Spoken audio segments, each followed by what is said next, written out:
नमस्कार मित्रांनो.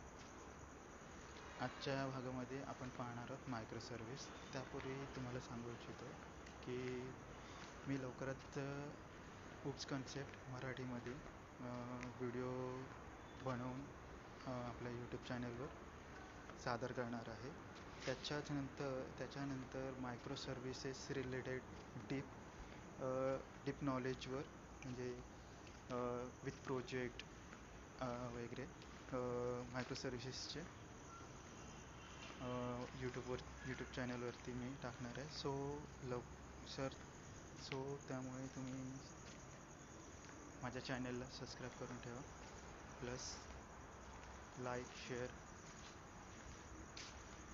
कमेंटही करा. सो आपण आता स्टार्ट करूया आपल्या मायक्रो सर्व्हिसेसच्या भागाला. या भागामध्ये आपण मायक्रो सर्व्हिसचे आपण ॲडव्हान्टेजेस आणि डिसॲडव्हान्टेजेस बघणार आहोत. मायक्रो सर्व्हिस आर्किटेक्चर सध्या सॉफ्टवेअर डेव्हलपमेंटमध्ये खूप लोकप्रिय आहे. यात एका मोठ्या ॲप्लिकेशनला लहान स्वतंत्र भागांमध्ये विभागलेले असते. म्हणजे जे त्याचे सर्व्हिसेस आहेत, सर्व्हिसेसचे module, payment module, order module, ऑथेंटिकेशनचं सर्व्हिस, हे वेगवेगळ्या सर्व्हिसमध्ये डिवाईड केले जातात. जसं तुम्ही इथे डायग्राममध्ये बघत आहात, सेम तसंच. सो आता मायक्रो सर्व्हिसेसचे ॲडव्हान्टेज पाहूया आपण. त्यात पहिलं आहे स्कॅलेबिलिटी.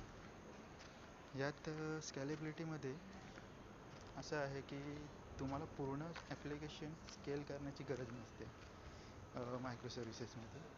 सो मायक्रो सर्व्हिसेसमध्ये तुम्हाला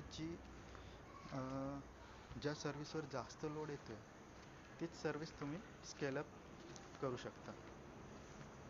सो इथे पाहायला गेलं तर सपोज ई-कॉमर्सची साईट आहे तुमची, तर त्या साईटमध्ये जर पेमेंट सर्व्हिस असेल तर ती पेमेंट सर्व्हिस तुम्ही स्केलअप करू शकता जर तिच्यावर लोड जास्त येत असेल तर.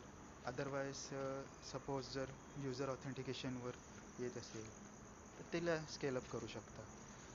त्याच्यानंतर दुसरं पॉईंट आहे टेक्नॉलॉजिकल फ्रीडम.